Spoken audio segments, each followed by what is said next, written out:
Hello and welcome to episode 504 of the Awesome Comics Podcast, the place where the small press makes one hell of a big noise. My name is Vince Hunt, and joining me as always is the artist and creator of the webcomic Vanguard, Dan Butcher. Hello. He's feeling a little under the weather this week, our Dan, but Yeah, I know what'll cheer you up, Dan. Anal. From Tony Esmond. No, that's Tony Esmond. That'll cheer you up. I'm willing to help. No, Tony. Well, yeah. He's going to check you. That fucking Kylie Minogue meme he sent through, the waxwork one, I'd be fucking rolling. Oh, right. Dan Charnley said that to me the other day as well. I said, Dan, you're bigger at wronging as these two. Yeah. Speaking of wrong'uns, welcome to the show, everyone. We are here to talk about comics, and we've got some great comics to talk about later. And we have a great guest this week. We're doing a bit of comic book shop talk. Yeah, we like that. Yeah. And not only what do you want out of your comic shop, folks? What exactly. do you want? Because trust me, the shop we're talking about this week definitely delivers, and they actually deliver. So, yeah, they do now. Yeah. These people work their fucking asses off, don't they? Mate, yeah. They really do. There's a lot of love with them. and giving a shit about it. That fucking pays off. I work long days, but I'm in awe of these people. Yeah. Fucking non-stop effort. So, he was going, we have 2 days off a week, but then I mostly spend them doing this. Yeah. Christ, mate. So we don't want to say too much, just in case we give away their secret identity. Nice. Thanks. It's pretty good, isn't it? That's good. Smooth. I'm a pro. But there's all that chat and more to come, and of course a raft of great comic books to talk about as well. There's, and no doubt a few shout outs this week. We've got some cracking comics to talk about as well. Yeah. My two are fucking Chef's Kiss. Got to tell you, Chef's Kiss. Perfect. Yeah. Wow. And I've seen yours, Dan. I read yours, Dan, and I've read I've read both yours. They're good. Yeah. I can't wait to hear about those two. Yeah. So it's nothing but quality all around the shop. And speaking of shop, should we get into the interview? Yeah. Okay. Yeah. Why did you just nod, Tony? You I should said say, okay. But you I was nodded. thoughtfully nodding. Just give you a bit of acting there. That was that was beautiful. Beautiful. Like Laurence Olivier. Here's the interview, folks. Okay, then. This week we're going to talk some comic shop chat. Yes, we're going behind the counter of comic shops. That time again. We've wanted to do this for a while this year and talk some sort of comic book shops and people, those mad, wonderful people who decide to run a comic book shop, especially in 2025. And one of them came onto our radar. With his sexy videos. With sexy videos on Instagram. So, yeah. That is a new shop that's opened up in Chester. It's called Secret Identity Comics. And the man behind it, Andy Smith, is with us today. Welcome, sir. Thank you for having me, gentlemen. Lovely to be here. Pleasure, mate. Pleasure. Thank you for that saucy little introduction. I've never heard them. I've never heard that. I've heard them called useless and not as funny as I think they are before, but never sexy. What I will say with the man is you're putting the graft in. You're putting the work in, aren't you? Thank you, Tony. Yeah. Thank you for saying that. Yeah, of course I am. Yeah, I mean, obviously they're thrown together and there's an element of sort of DIY to it, but that's all part of the charm. But I think it's important for like the personality of the shop to kind of be pushed out. Nothing wrong. Obviously, I also post just pictures of comics. As I'm a comic shop, but I also want there to be a sense of personality. I suppose I want when people come in for the first time that find me on Instagram, and it's surprising the amount of people who do. They recognize the person, and the hope is that makes it not intimidating for a newbie, because comic shops can be famously intimidating for newbies, right? So I used to think that had gone away, but I think there's still a little bit of it about still. Not with you, but I think with some other shops, I think we've spoken about it on the show many times, and we'll get into this as well. It's that sort of the customer experience when you go in, because like you say, it is quite intimidating. And if you walk in, because it's a church in a lot of ways for many of us. So when you go in, there's that, you're excited inside. You're like a new kid at Christmas. Yeah. But when you go in and met with a stony-faced, nothing. 100%. It kind of like, and we're all introverted in our own ways as well. A lot of the people who go to comic book shops. Well, the nature of reading comics is a solitary pastime, isn't it? So to go in and have sort of someone talk to you about it. I mean, I remember going to the comic shop in the early 80s, and it was a scary experience. The dude literally never spoke to me. As a sort of 12-year-old, he just fucking blanked me. I totally agree with this. I mean, I've got the famous story, I'm sure we all do, of being disapproved of by the choices I made in the comic shop. You have to sort of persevere beyond Femforce that. again, yeah. Femforce Reddit, yeah. It's so difficult. But also, I think with the atmosphere in the places, we have to remember is, we want newbies to feel comfortable. We want them to feel able to understand what the organization of the place is and ask for help if they need it. But also, like, a big part for me is just remembering, like, a lot of these people have got mum or dad with them who aren't asked. So it needs to be a comfortable place that they're happy to bring their kids to. The guy who comes with his girlfriend who isn't asked and just wants to get on and have their lunch, it needs to be, a pleasant experience. At least they know it's a shop. It feels like a shop, not like a boys' club. Or like a thrift store where nobody's interested. So or a head shop, I suppose, is the other comparison from years ago, isn't it? Just a load of people off their nut. Insane. I mean, obviously, I sell drugs as well. Yeah, that's good. It's insane that a shopkeeper would look down on someone for buying their product. It's like, mad, you are buying my product, but you're buying the wrong one. Sorry, did you just say gosh then? Sorry, I didn't hear quite what you said. Is that gosh you said? Yeah, never mind, sorry. So what's your background with comics, Andy? The traditional one, I'm afraid. So I'm from the North Wales coast, no comic shops. Batman was my guy then and still is. They had the reprints, the London editions, kind of A4 sized reprints. And it was one of the typical things, like we were going, I don't know, to York or something, petrol station, service station, something to keep the kids quiet. That one looks cool. Beginning of the end, so I must have been, I don't know, 8 or something. And then so I was reading these A4 Batmans, get them every month, brilliant. And then I realized that these were like from the 70s, and a lot of Neil Adams sort of work, like when it was the blue the painted covers, the blue and grey Batman. Novick. Yeah, and a lot of Irv Novick and stuff like that. Classic stuff. But then I was thinking, what's the real shit? And then there was this dodgy little newsagents, which again, we'll all have this story. Seaside town, ropey little newsagents, and in like a bottom rack, like under the woman's own and whatever, was just stuffed these assortment of just dog-eared American comics, because they were ballast, weren't they? And so I used to go every week, because of course you couldn't pull them. It was just sometimes they had good, sometimes they didn't. Every Saturday I would go, praying that I wouldn't miss the next Batman or Detective. And there you go. When you're bitten with that kind of bug, it either leaves you or it doesn't, and it never left me. So what sort of era was it for those monthlies for you? Who was doing them? Was it like Brayfogle, or was it before that? Or at that point, it would have been Brayfogle is my goat. Very nice. Cool. Run. Yeah, Brayfogle yeah. and Alan Grant. That's my Batman. Yeah. And so when I was finding those monthlies, the American monthlies, it must have been just coming up to that. I seem to remember it was the tail end of year 3. Okay. Was that 88? No, 90. Either way, sure. It was around then. And that was it. So when I'd go, and sometimes they wouldn't have the next Batman, but I still had that pound pocket money, right? So I'd get Suicide Squad or this or that, based on the covers, as we all did, and never left me. I've still got them. Yeah, brilliant. We've all still got them, man, haven't we? Yeah. The amount of people that come into my shop and they're like, "Oh, I remember this. I had this. I got this in a petrol station when I was going to York." Everyone's got that story, but the amount of people that mum threw them out. That's child cruelty, isn't it? Sort of thing. I think the government needs to do something about that.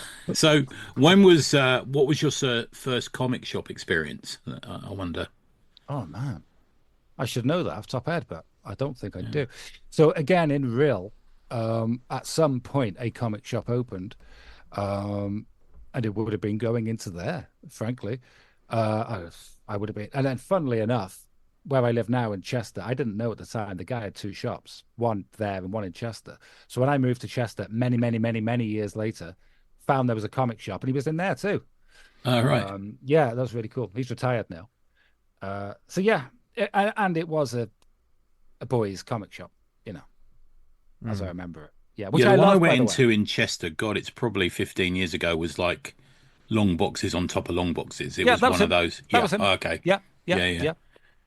It's quite the kind of jump when you go from just the rack and the newsagent into a proper comic shop. You're like, oh, it blows your mind, doesn't it? Whoa. Absolutely. Yeah.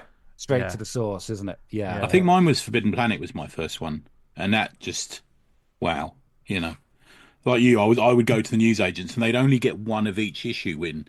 So there was also a few kids chasing the newest George Perez Avengers or John Byrne X-Men or something like that. So I used to go in literally every day, walk down the road from boarding school, go in the same newsagents every single day. I think there's something to be said about, I mean, we talk about the first experience of like going into a comic book shop or like, I think that there's also the experience of the first time you ever saw a long box, because that's a game changer. Because I made my own. Having been to a comic mart, I decided to make my own. I didn't realise you could buy them. So I made mine own out of cardboard boxes. Yeah. Because that's sweet. It's crazy. It's like a crazy, I mean, we expect to see them on shelves because that's how we saw them on newsagents. And then there's just these large, if you think about it, on paper, there's nothing exciting about it whatsoever. It's a cardboard box that's filled with comics. But there's an excitement, isn't there? There's nothing quite like seeing a long box, because it's a Pandora's box. You don't know what's going to be in there. I remember going to the London Comic Mart, which back then was in Westminster Hall in Parliament Square. Ooh. And my dad drove me down like across London to this thing. He obviously just went to the pub and had like 8 pints and drove me home 4 hours later. But just as a kid wandering around this, I could barely, get up tall enough to go through the long boxes. And what an incredible experience. Of course, I wish I could time travel because I could have bought all those comics now and be a millionaire. Yeah. But, that's the problem. Yeah. But we're not in it for the money, are we? Well, I suppose if you speak for yourself, pal. If you run a shop, then we've got a millionaire comic shop owner here. Yeah. So Secret Identity, obviously popped onto our radar, and obviously I think it was the videos I first saw. Vince. Nice one. Oh, cool. The system works. It does, because it was like, and I think also because of the nature of this show, it was seeing you sort of pick out stuff that was away from the big two. Yes. If you're on Comics Instagram, there's a million people talking about the X-Men's, or they're talking about what's happening with the Bat Family and stuff. But there was a few, like in Bloom, I remember there's one that's still on my list that you're talking about. And there was like, oh, this is someone talking about stuff that not everyone necessarily knows about. But Secret Identity itself as a shop, how did it sort of come to be? When did you decide I want to run a comic book shop? All due respect to you, Andy, it's a brave move, my friend. Yeah. Totally, man. Yeah.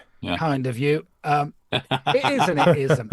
I mean, the origin of anything's difficult to pin down, right? So we've all got that little I wonder if in your mind. And then I decided for a while that I wanted to run my own business. So when you make that type of decision, obviously you're thinking, okay, so whatever industry you're most experienced in, that's the natural thing to go into on your own. And I, without going into specifics, during lockdown, or that time ago, I did a qualification off my own back to allow me to take that step.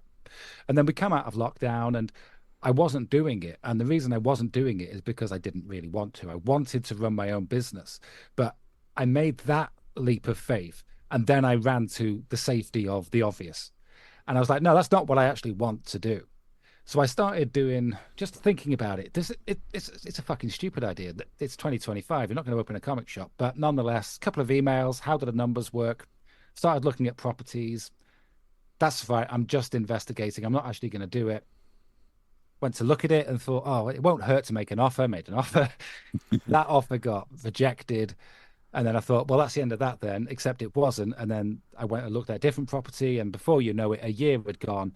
And by that point, I'd kind of baby stepped myself into do or die. And it came to a point where I actually, after a year, it was really difficult. it was here, and I was like, am I going to sign the paperwork or not? And I'm oversimplifying this long and boring story, but I was like, and I just thought, yeah.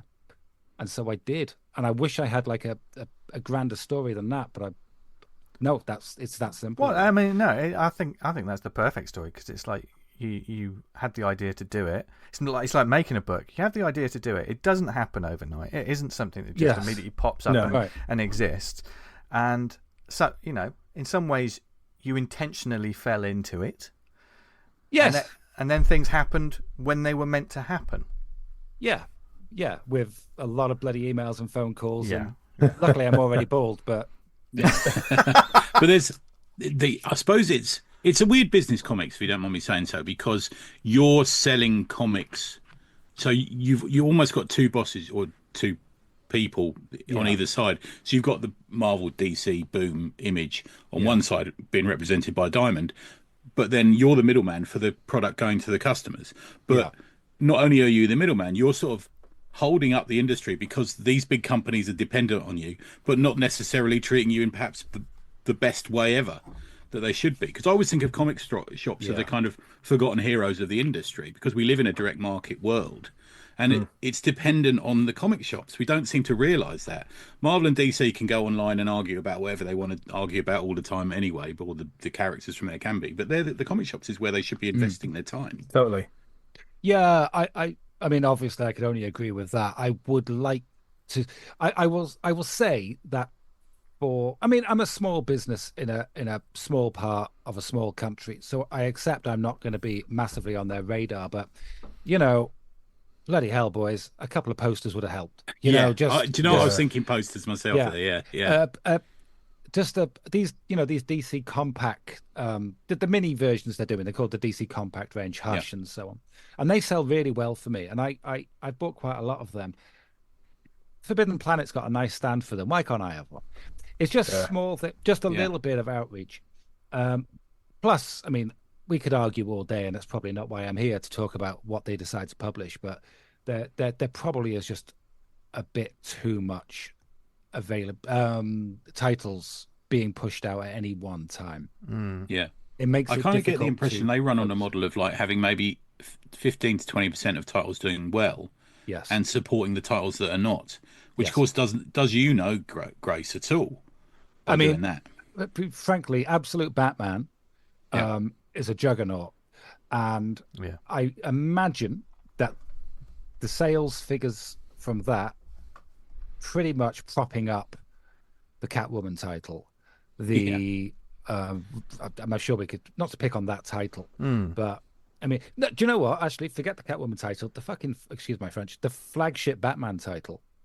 I mean, Hush 2's coming. That should help. But Absolute Batman trounces Batman, Detective, and everything put together in my shop. I'm sure Forbidden Planet we hear that across the board. There's also that sort of like people love the new, and Absolute Batman is the hotness at the moment. And accessible. Batman, the existing one, is been around for so long that it's almost taken for and it's granted, become isn't it? super. I was speaking very well of the recent Batman title, the one that's just the Zdarsky storyline's just come to an end, but this morning. But other than that, you have to know about 14 years of backstory and about 300 characters to be able to get on with it. That's quite impenetrable. Yeah, the beauty of Absolute is it's accessible immediately. I completely agree, and I was talking about this with my wife. My wife works in the shop with me, and we couldn't do it without her. She studies the ship far more than me. What's interesting is how to put it. That comic we talked about, the first comic I had, whatever number it was, I was just thrown into the middle of a storyline. It was sink or swim. You worked it out. Yeah. So when you've got Detective Comics 1030 on the shelf, people will work it out. They know you. They don't expect you to have the 1029 titles before it. Absolute Batman, for example, if you're missing number 3 and you're at issue 5 today, they're not actually very interested in issue 5 unless they can backtrack, because they feel there's so few before it that you should have them. Does that make sense? Yeah, they can get up to speed.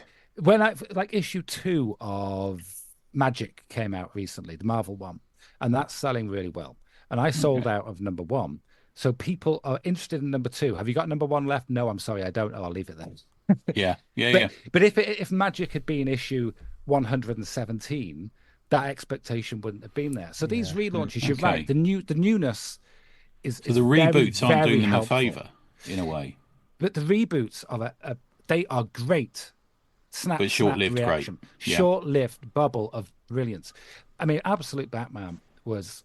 My timing was perfect and completely coincidental, but that issue, the issue 1, it launched the week I opened my shop.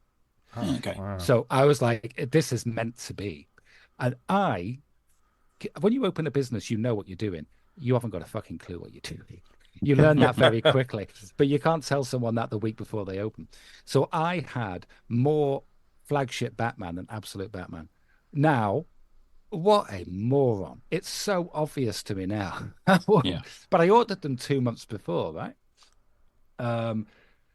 Yeah. Anyway, sorry, I've sidetracked your conversation. No, so I mean, it's always been the way that Batman and Detective have been the juggernauts. You can only, if you look at, the soon to go previews, you'll see that there's more Batman titles than there are pretty much other DC titles.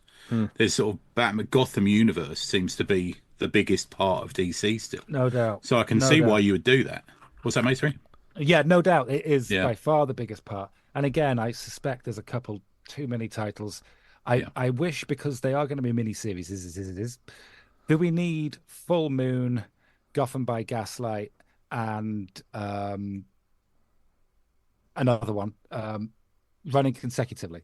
Could we not finish one, start one, finish, and then throughout the year, there will always be one of those hot mini-series running around that Bat world. But when I've got all 3 of them on the shelf, I mean, I've got a lot of shelf space for the old Batboy. And I'm a Batman guy. I'm not complaining. But you show that to a kid and it's just like, whoosh. Yeah. Yeah. Yeah, it's cool. Yeah. He's badass. I think Dave Gibbons put it right, and he said Superman's the big boy scout and Batman's the badass. And kids want the badass these days, don't they? Hell yeah. That's the thing. Yeah. I'd say it was that comic I was talking out very well of, Batman. The last issue of the Zdarsky. So it's Batman 157. Yeah. I really rate it just as a good Batman story, which I've been in search of for a while.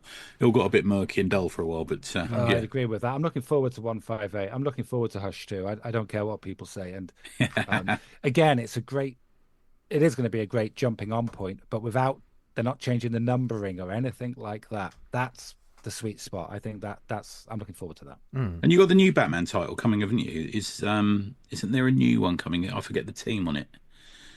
Well, today's a Sunday, so I'd imagine there's a new one coming on Wednesday. Yeah. So is Batman your biggest seller then, do you think? Absolutely. As a character. Without doubt. And that's across new comics, back issues, graphic novels, new and old. If it's got pointy ears, I will sell a couple a day easy. More than a couple a day. But what are the second, third, and fourth? Do you know what? I do really well for, and I'm going to put them under an umbrella, which isn't fair, but indie horror.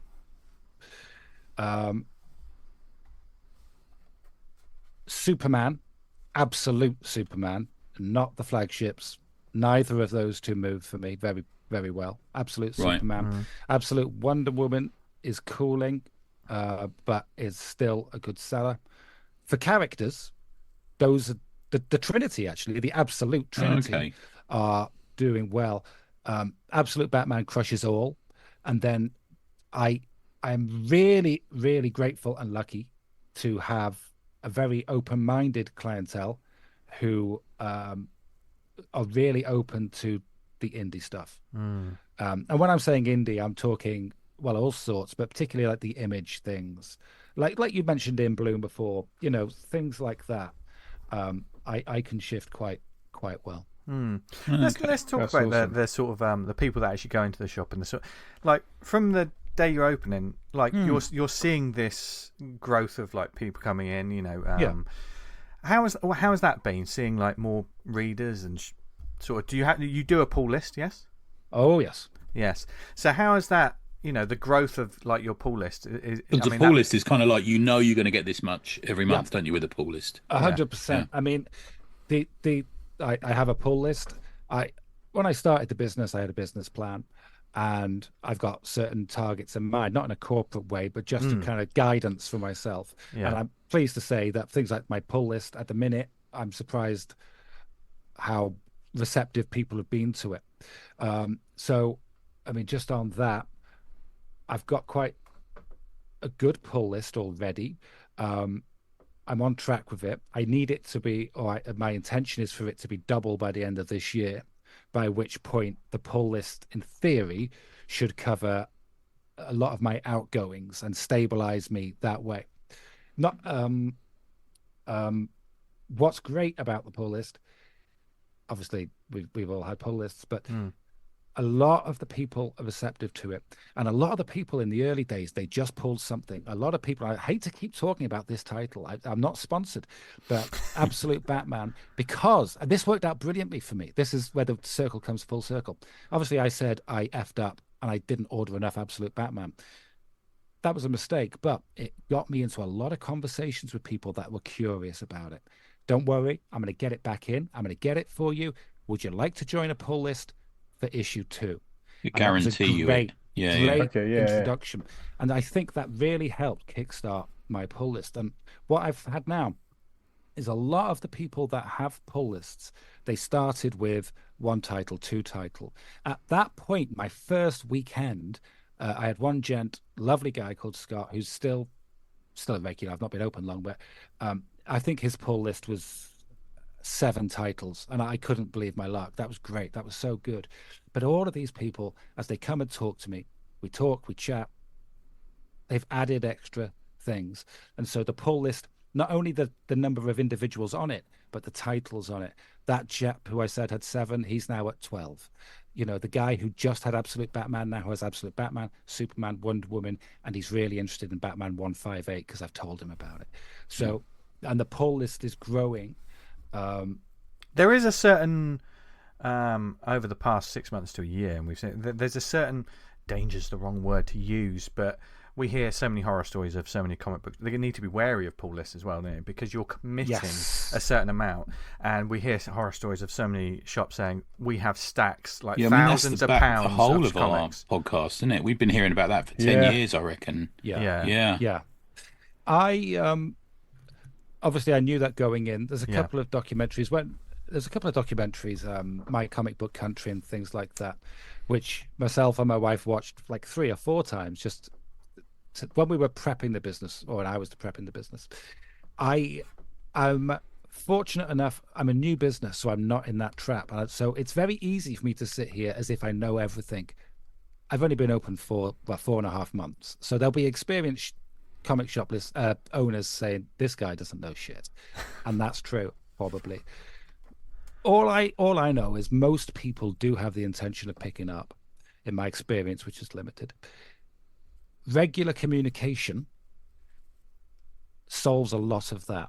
I do have people who are slow picking up already, but I will communicate with them, not chasing as such, but when something new comes in, I'll email them. And typically I'll say, no probs, I'm happy to hold them. Just give me, an idea. And they'll reply, Andy, I'm sorry, it's going to have to wait till payday and it's not today. That's fine. Andy this, Andy that. There's one chap who I don't think he's gone delinquent. He went quiet on me and he's come back to me and said, listen, life's changed. I still want them.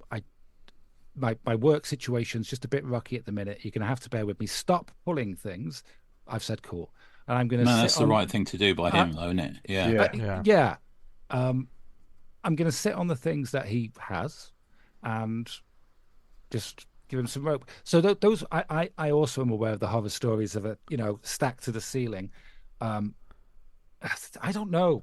You've got to be wary of it, but you can't do these things like expecting the worst. As soon as you start pessimism into the business, that's a poison you won't get out. I completely agree. And you need to just, I suppose, keep an eye on it. And I suppose maybe those businesses have enough full customers that enough a percentage can go delinquent and hence cause a huge stack. I'm not lucky enough to have that many pulls at the minute, and I suspect I would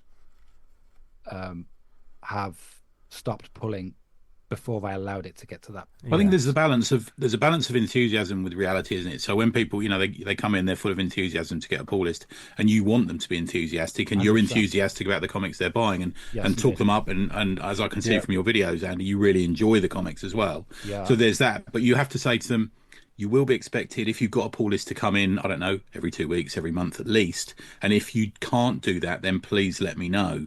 And if I don't hear from you after a month, they'll be going back on the shelf. Yeah. It's almost, I have this sort of agreement with, I get my comics from Gosh. I'll say, look, unless I'll come in at least every 2 weeks. If I can't, I'll email you. That's kind of where we sit. And they do say, if you can't come in, they'll post them too. I had an operation, so they posted me some comics at one point. So there's a bit of that. So I think you've just got to be very transparent about your rules, I think, sometimes. Agreed. Communication will solve most things. Nobody begins that relationship wanting it to sour or turn difficult. Exactly. So just chatting. And even communication. It's just communication. Yeah. Do you have an incentive scheme? I know some places do have a book stamp or a 10% off. Or no, okay, no, don't do anything like that. And that's something. I mean, something I give thought to, and at the minute, I'm not doing. Yeah, I think if you don't do it officially, you can always ad hoc do it. I know you've got a signing coming up next weekend, is it? I think coming couple up of weekends, couple weekends time. So you can say, oh, by the way, just to let you know, nobody knows yet, we've got this coming up, and there's things that the regulars will get, 100%. Yeah, and I think with a shop like mine, with any comic shop, there's a level of, well, if you do it rightly, hopefully, there's a service level which is a lot of added value. Frankly, I know a couple of my guys. I know the artist they love. And so I know that when that artist is doing a cover, I make sure they get that one rather than just. That's what the shop needs, man. Yeah. Exactly just right. That little bit of personal care. Yeah. And that's an incentive I can give. But that's what you need to do. You need to chat to your customers. You need to get to know them, and that sort of thing. They will spend slightly more on something if it's. I'm a big John Byrne fan, so if a new John Byrne collection comes out, for example, something like that, or J. Lee covers are a good example. I know friends of mine will get the J. Lee cover for every Dynamite book that comes out. There's a lot of that going on, and that's why you need to know them, man. That's why you need to know your customers. Yeah, and talk to them. You do need to talk to them, and it's not even. Well, it is that. I've got a terrible memory. So someone could say to me, oh, I love this, I love that. I'm not going to remember all of them. But just talking to them and being a friendly face, because as we've all sort of, it's part clerk, it's part admin, it's part priest, it's part bartender, it's part therapist, right? It is bartender, isn't it? It really is. Yeah. And it's the experience, I'd like to think, because your favorite comic shops, you go in there to pick up the latest Batman or whatever. Yeah, fine. But it's nice to have a chat to the guy there. Anything else interesting coming up? Oh, what's that? And it's experiential as much as anything. And I think it can only ever grow. Sorry to interrupt you, but it can only ever grow. So if you've got your favorite, Batman comic drawn by whoever, and that artist and writer move on to another comic, if you talk to your customer well enough, they will move. Not only they'll buy that Batman comic that continues by someone else, but they'll also go to the other comic those creators go to as well. Yeah. So knowing that and chatting to them only increases your trade, I think. I would agree. Yeah. And that's one of the many great things about the pull list is it regularly brings you in. Hey, how you doing, Tony? Here's your latest. Thanks, Andy. How you doing? Chat. You're going to just potter about that shop, and you're going to... Quite often, I would imagine, Tony, you're going to walk away with that comic you came in for plus one of the always. items. Always. And the thing is, you'll as a comic shop owner, there's only so much you can find out in a day. You'll learn stuff as well. Oh, he might say, oh, that dude's turning up at Newcastle Comic Convention or Wrexham Comic Con or something. You'll go, all right, I might pop and get some comics signed or something like that. Yeah, all the time. So there's so much sort of, pull lists are an interesting thing, and I hope you double the pull list as you want as the year goes on. But we briefly just talked about it then. You've started stepping into like having artist signings and stuff in your first one. Here's your first one. I wondered the first one, and it's obvious you're very excited about it. Do you want to? Oh, yes. Do you want to tell us a bit more about that and how you started on that? Because it's one thing to have the shop and just be selling things, and then to set up something like this. It's as with the original story of how the shop's set up. It was I just kind of fall my way into things. So when I was so the first property I found, I mentioned to you that I was looking at multiple properties and they kept going wrong, which is why it took so long. One of them was split into 2 separate areas, and I had this great idea that it would be a shop for the bulk of it, and then it would be an event room, the second part of it, for things like signings and so on. I had this big romantic idea of having workshops and things. This was kind of in the early stages of phase of planning, where but that kind of stuck with me. And when I was opening the shop, I decided a great way to open it would be to have a signing. And as I was signing paperwork, and oh my God, I'm taking out a bank loan, and everything suddenly got very real and very scary, I just thought, it's just too much. Just get the bloody thing open, and then we'll worry about it. And then I make these stupid Instagram videos quite often. And one day in my inbox, I just got a ding, and it was Christian Ward. And he had seen one of my videos. And on my video, completely coincidentally, behind me on the video was a load of his stuff. Well, not a load, but some of his stuff. And it caught his eye.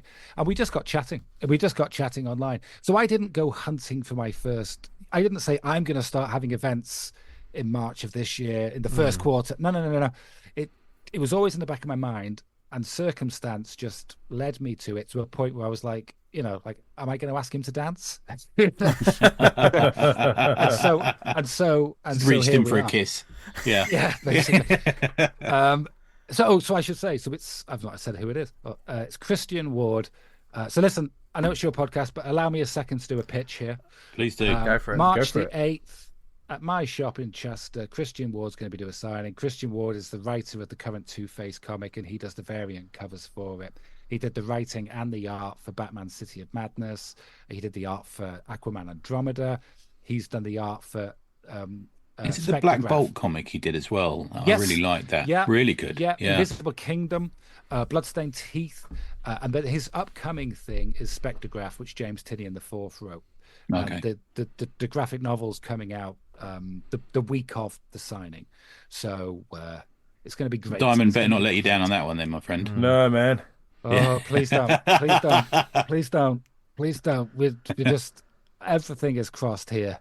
Tinian is a creator that must be in some ways like a comic book shop's dream. Kingmaker at the moment. He churns out so many things that are like critical hits, and people, whether it's an ongoing series or just an anthology or something. Do you know what? He's got a thing, and I don't know what it is. So my wife has never been. I mean, she's been married to me for 20 years, and she's never been into comics. Lucky lady.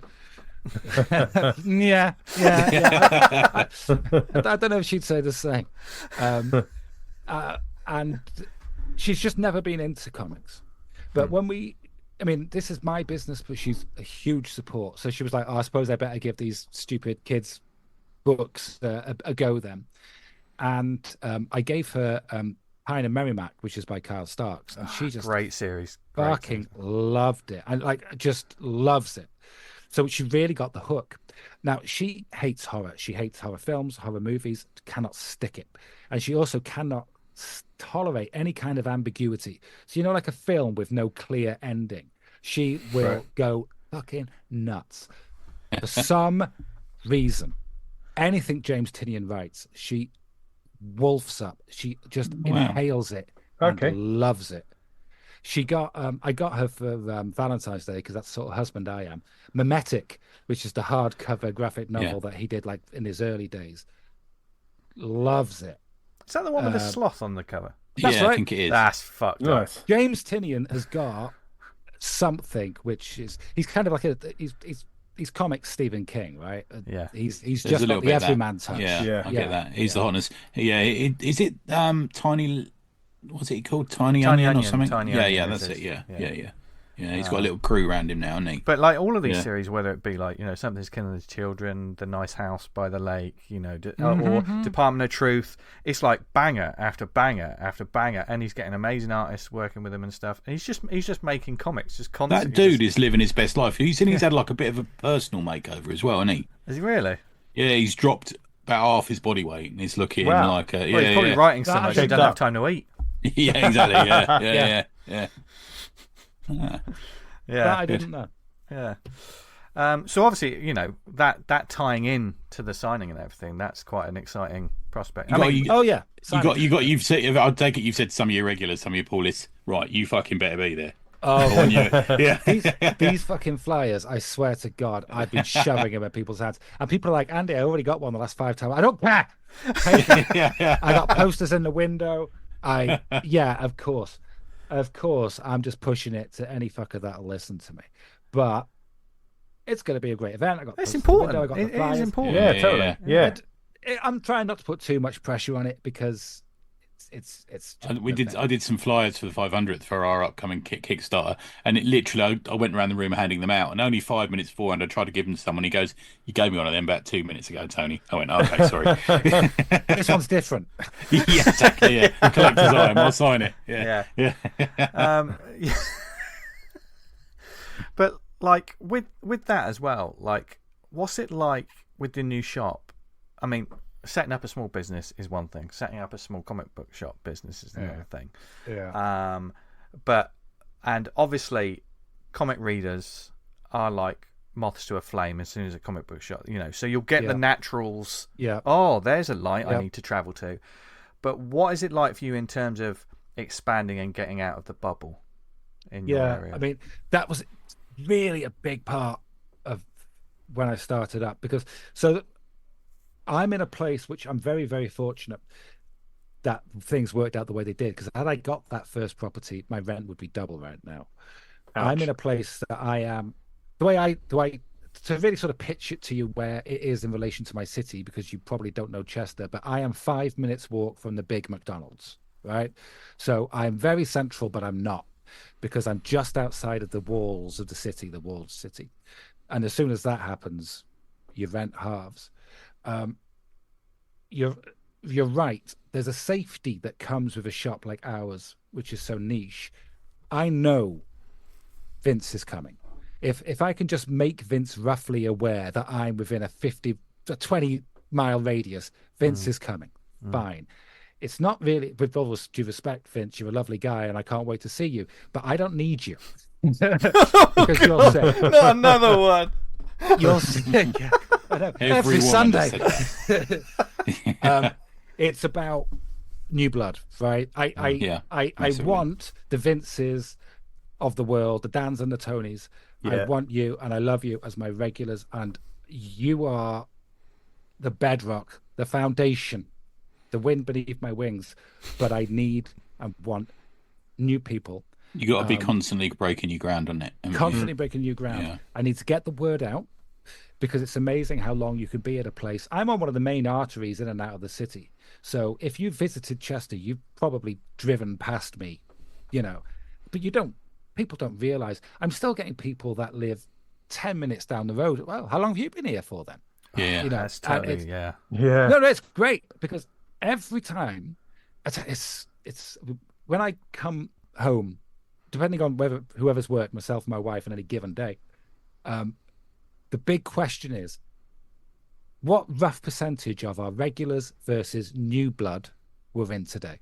Yeah. And that is fascinating and important, because when I see a new face walk in, it's great. When I see Tony walk in, it's great, because I like Tony. I chat to him. I mean, not obviously with you, Tony. No, I'm using you as an example. But you know the point I'm making. It's so it's so reassuring when the Tonys walk in. I'm so grateful that you're rewarding me with repeat business. That it's I feel like I'm doing it right. But I also, in a different way, I love it when someone new comes in, because I'm like, okay, I need to know instantly when they're at the paying up. I don't jump on them at the beginning, but I've been told not to. When that happens, how do they hear about the shop? Why are they here? Where are they from? These are the 3 pieces of data I need to know. I want to know. I've completely lost track of your question, Vince. No, that's fine.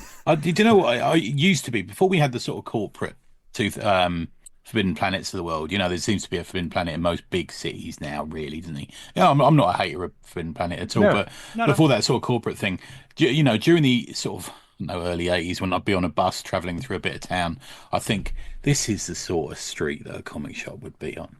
I don't know. It's just something, it's almost like your spider senses set off, and there'll be, the odd charity shop and a head shop and this and that. There's got to be. I feel like my spider sense is tingling. There's got to be a comic shop here somewhere.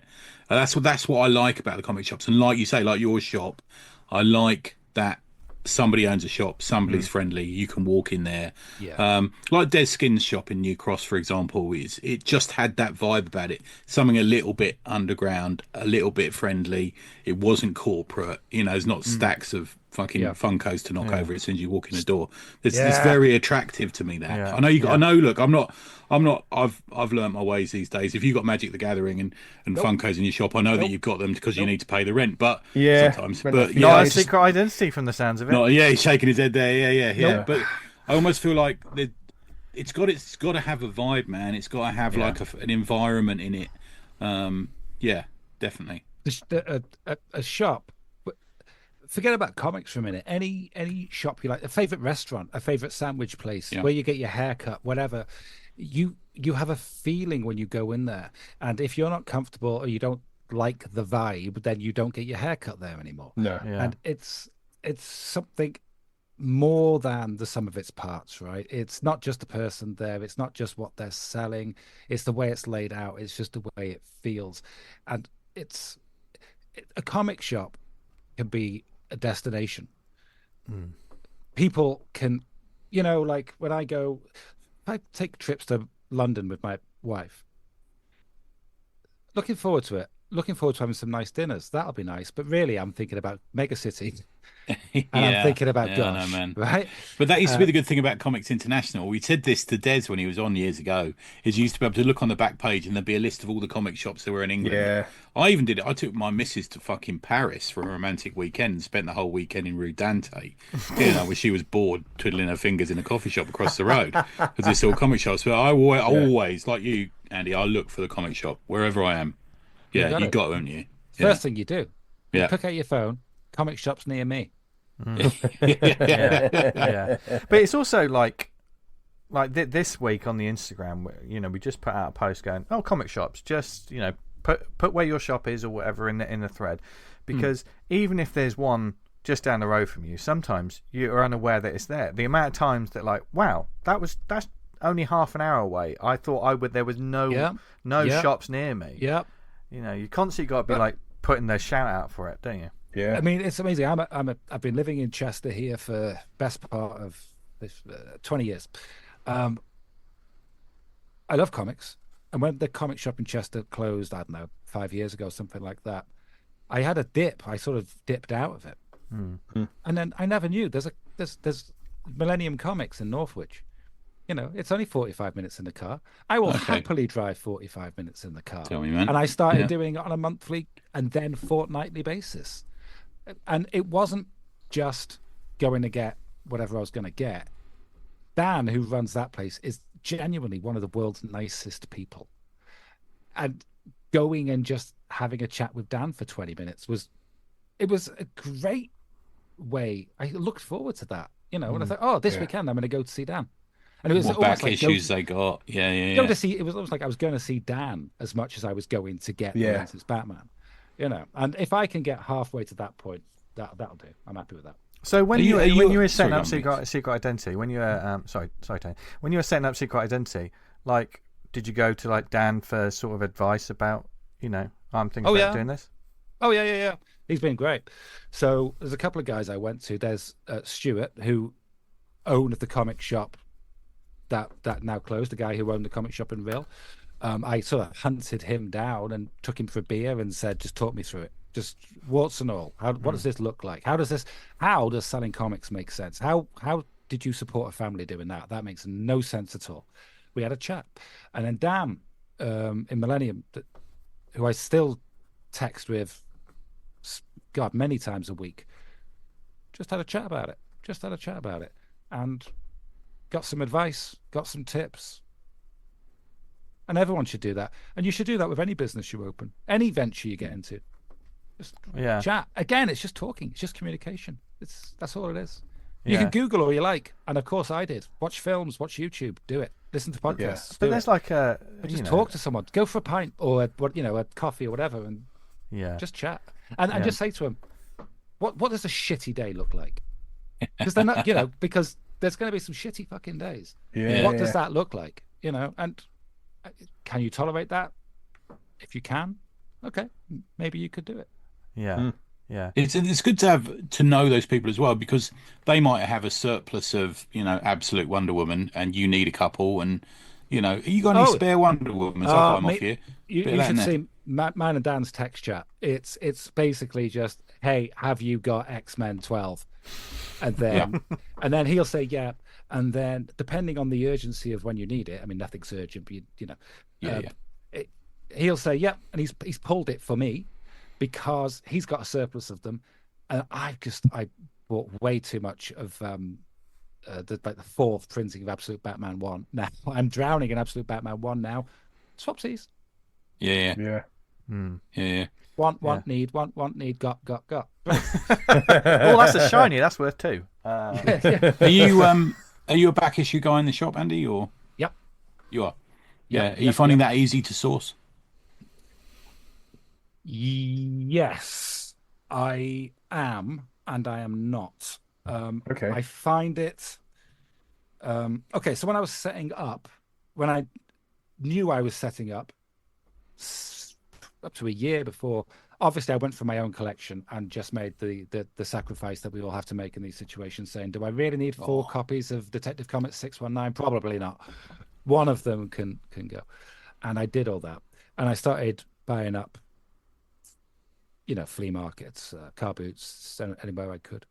Now, I'm finding that people are coming to me more than I expected, which is great. I love it, and I also really hate that part of the job. Do you think people have a higher expectation of what their collection's worth sometimes? Of course, yeah, but not as much as you'd think. Okay. I'm fortunate, I think, I'm not, the truth is, I'm not hugely interested in the super high game. CGC and all that. No slight on it. Each to their own. It's cool. I find that world, it's not for me, at least not yet. Certainly when people, if they have super key books or something like that, where the ding on a corner is the difference between a huge amount. I am more of a sort of a £5 to £20 back issue kind of guy. People bring things to me quite often. I mean, it's not every week, but it comes in dribs and drabs. This weekend, but we're recording this Sunday night, of course, and this weekend I've had 3 people approach me about buying things. One approached me on the telephone with a very, very large quantity of silver stuff, and I felt actually what they wanted for it was very reasonable, but they had such huge quantity of it in the thousands that the money they wanted for it, while not unreasonable, was too much for me to throw in at this stage of the game. Another person, and they didn't want to break it down, which is entirely reasonable. Another person and I have just before we were recording have just agreed a price on some things. So I'm not finding it too hard to stock or source, but I'm also very conscious that I've only been in the public eye for 4 months, and there will be a dry spell. So I need to sort of stock up now. I'm very fortunate. My shop's 2 floors. Okay. Only one of them is public facing. The upstairs is, call it a staff room, stock room, whatever you want. And I'm just trying to get stuff up there for the dry season. Nice. Dry season. I love that. Because we obviously heard a lot of stories, and I certainly bought a lot of back issues during lockdown that with the pens down or the brushes down period we had of no new comics for that short amount of period, that people were like buying back issues like crazy. That I mean, I certainly was. So I know, and I hear a lot of stories, mostly from American podcasts and stuff, that was going on. Yeah, I hear that too. Obviously, that was before my time, and maybe, well, hopefully that will never come again. But back issues have been a very important part of setting up Secret Identity Comics. Okay. It was strange how in the first month and a half to 2 months, I sold mostly back issues, and my new stuff was going unlooked at. Oh, wow. And not unlooked at completely, but proportionally. In the last 2 months, new comics have really, really, really picked up. Okay. For me, and I don't think just for me, from certain other podcasts I've listened to, quite why that is, other than Absolute Batman, I don't know. But, I'm at the point now where I sell out of stuff. And that's a great and a horrible feeling at the same time. Yeah. I don't buy huge quantities, to be clear. I'm not selling out of boxes and boxes of something, but I order conservatively because the margins are so slight. Yeah. And I can see what you mean, though, Andy. You can almost like, right, I did really well on ordering the exact right number for that. Oh, but what if someone comes in asking for it? It's almost like that, isn't it? Yeah. It is. I mean, the truth is, if you order 3 copies of something, just 3. If you sell 1 and only 1, you've made a loss. If you sell 2, you're scraping a profit. If you sell 3, gravy. Right. And wow, that's really tight because it's so easy for. Okay, so I sold. Aren't I great? I sold out of all my Magic too. Brilliant. That's fine. But what about all these JSAs here? They have negated the success on Magic. And in many ways, at this moment in time, new comics are, I see them not so much as paying my rent or paying my dinner, but giving a reason for people to come in on the regular. Yeah, that's good. Because they come in on the regular. If I can make sure I can make, not a huge, but just at least break even on the new stuff, preferably making at least some profit on the new stuff, because of course they also want the graphic novel, or they're going to look in the back issues, or they join the pull list, which guarantees the sale for the new comic and hence stabilizes that and makes it not just a break even point, but it makes it hopefully. Do you do in real life pull list only, or do you do postal pull lists as well? Just started postals, right? Just started in the last 2 weeks. I resisted it at the beginning because I like to run before I can walk. You had enough to think about, to be fair. I had a bit going on, and so but a couple of people asked, and I just thought it's stupid not to, it's that they want to give their business to me because they found me on Instagram, and for whatever reason they want to engage with that because they could just do it on their phone. But there's whole areas of the country that don't have comic shops. That's the thing. But they all have the internet and Forbidden Planet online, right? So if they ask me to do it remotely, I think that's nice. An honor, really. I mean, so I respect that. So yes, I am now doing that, and that's something I want to grow, and I'm hoping that will be a significant part of making me double the pull list. I mean, the thing with that postal thing as well is you've got to be aware of, I guess, is that the website's got to be bang on up to date every day or every new Wednesday. Almost. Yeah, my website sucks at the minute, and that's the next chunk of focus is improving that side of things. But yeah, I always want to be focused on the bricks and mortar of it. Yeah, that I think is the heart and soul of it, and I honestly think that is what will save us all in the long run. Yeah, but you got to keep your eyes open. Yeah, and do. I guess the other question that is coming is what about small press? Now I know you do stock some of those maniacs from Black Ink Comics. Mm-hmm. What's your sort of policy there, Andy? Do you have a way that works, or different shops do it in different ways? I suppose there's a way of putting. Some people buy it in and sell it, or some people take it in and sell it and give 40% to the creator or whatever it's going to be. I'm not big on the consignment thing at this stage. I like the peace of mind of knowing the bill is paid. Okay. And it simplifies it. And then when I sell them, it's money in the till. Fine. Yeah. So I buy up front, as I do with orc product. I want more of it. I'm amazed how quickly I sell through the black ink stuff. And what's interesting with that type of thing is it will sit there for maybe a couple of weeks, and then one person will come in and have their eye caught by it and buy all of it. Thing is about like black ink, and we do a similar thing at Tribute. Is it's the dangerous. It's not what you're getting from Marvel and DC. Is especially from some of the black ink stuff and the Dexter Coburn stuff. I know that you stock.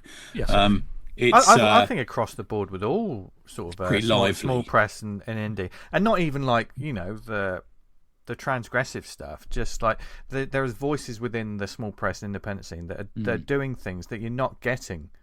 Yeah, I think of it as like the Fabulous Freak Brothers, kind of like that. But it's so different, the Fabulous Freak Brothers, and it's kind of cool and underground and rock and roll, and people see it and they think, oh, this is cool. It's not what I'm seeing at Marvel and DC. It's not fucking another Iron Man reboot. It's almost like a different market almost sometimes. 100% it is, and it's not for everyone. Of course it's not. But just like I'm lucky enough to have a Batman and the Superman and the Spider-Man crowd, I've also got my In Blooms and my Those Not Afraid crowd. Yeah. And I've also got a crowd who... crowd's probably too generous a word for it, because obviously it's a smaller proportion than a Superman fan. But I've got people that have no interest at all in looking at that new comics table, because it's too obvious, for want of a better phrase. We've all had that phase where we were, we only wanted the rawest punk. Yeah, we only like bands because no one else has heard of them sometimes, don't we? Exactly. Like, as soon as you see someone in your local co-op wearing a cattle capitation t-shirt, like, fucking hell, that was mine. And there is an element of that. Something about that rawness. It feels that's the word for it. Especially some of the black ink covers. They are so raw. And they are so wrong. And I don't mean wrong in a morally way. I just mean they do not conform with what should be on display in a normal shop. I have to balance that with where I put them and with the fact that I am also very, very conscious of being family friendly. That's why I have a separate kids section, slightly away from the bulk of the other comics. But to me, comic shops need to have that anti-corporate feel about them sometimes. We see that all the time. The high street's full of corporate now. There's no little shops anymore, apart from the odd one here and there. And to have a little comic shop, it needs to be like a sort of old school record shop or an old school head shop, or, like those shops you go into. It does. I agree. It does. And there is a balancing act. It does need to have that feel. I agree. But back at sort of the beginning of the conversation, that needs to be balanced with it needs to be modern to the degree of being well lit, well organized, clean, and somewhere where your girlfriend can not feel cringy or creepy being in there. And so there is that. It's an impossible. And sometimes there's that, while you're looking at the, your favorite X-Men, Batman, whatever comics, your partner who's not interested in that whatsoever, may see something. I mean, the amount of times I've gone in a bookshop and stuff in my other, or a comic shop in my other half, and she's picked up some strange, irreverent, independent book. Do you know what I mean? Which is I think I like to think we've turned that corner around the whole no women in comic shops. Yeah. 100%. God, yeah. Have you had any independent or local sort of comic creators approach you with their comics? Little groups as well. Yeah. What's the community like in that sort of area? Yeah, I have, fortunately, and I stock a couple of things by very local people, who are customers. Only a couple. There is, I think, these type of artistic communities probably exist in most places of any decent sort of population size. Yeah. But to what the people who've actually got what's the word? Not the balls, but the guts. That's okay. It's okay. The confidence. And just do it. Well, I was listening to Leslie on with you guys, I don't know, before Christmas, right? When you did Black Ink, you spoke to Leslie. Yeah, Leslie Wenlock. Yeah. Of Black Ink. That's right. And I think he said there's a point where you have to just not give up. You have to just accept that. Fuck what people are going to think of you. Just do it. Yeah. And that takes a lot of balls. That takes a lot of balls. Yeah. Especially when you literally put your name on it and you're a public face of it, you know? He doesn't hide behind a pseudonym, right? No. And there's no point in doing it otherwise, mate, I think. I think if you worry, if you're going to sit there worrying what people are going to think about you, nothing will come out. Exactly that. And will it be art then anyway? Yeah, that's true. It will be, but there are those people everywhere. And I've been fortunate that a couple have come in to the shop, approached me, and they don't come trying to flog me something. They usually come as customers and they just have a chat. But when I find out, I say, well, clearly I'm a comic shop. Why next time, why don't you just bring a sample? You know what? Yeah. And they do. And I say, that timid question of, do you stock comics? Yeah. The furry porn. That's why. Oh, so you mean, sorry. Yeah. I make a rack for it now. It's got there's an indie rack. And then I just point to that and say, clearly I do. Jump in. Nice. I'd like more of it. Have you got your eye on any other events coming up? I know you've got the signing. Anything else you're thinking of doing? Not really. I mean, would you run something like a zine club, or would is it that sort of? Yeah. Would you head that way? That is in my mind. That or similar. Something like an artist workshop. I know a guy who what's the word? He teaches like some elements of design and things, and has an interest in comics. So I think it'd be really interesting for him to sort of, obviously not, your art's going to be what your art's going to be, but it'd be really interesting for how does page bleed actually work? What does that actually mean? There's a lot of people that are drawing their own things who don't know the actual mechanics, the boring stuff of printing. Different color types, different printing types. I don't. Things like that. So yeah, that's something I think about. Again, I've got upstairs at my place, and it's in no shape yet to house an event, but it's also space which is just filled with boxes. So I am thinking about doing that in the future. Yeah. No, nice. The expansion of the secret identity will be enormous. Don't take too much on, man. I can't fathom taking it on. You've done so well there. No, man, hats off. We just trying to organise the 500th was enough of a headache. Massive ball at one point until we got there. But exactly. But then you got there, right? And there's a point and it was great fun. You just what's it? If you build it, they will come. There's a point where you put it out there, and it's just like, we've got to make it work now. This is happening now. We're almost challenging ourselves, aren't we? Yeah, exactly. Every time. I mean, we are so glad that you've arrived. Like the shop has arrived on the scene, and you're doing so well. We need new shops. We need them. Totally, yeah. We do. Yeah. Agreed. Yeah. Thank you. Yeah. Agreed. So obviously, some people may not even know where you are. So where can people find you online, Instagram, where in the world, etc.? Go for it.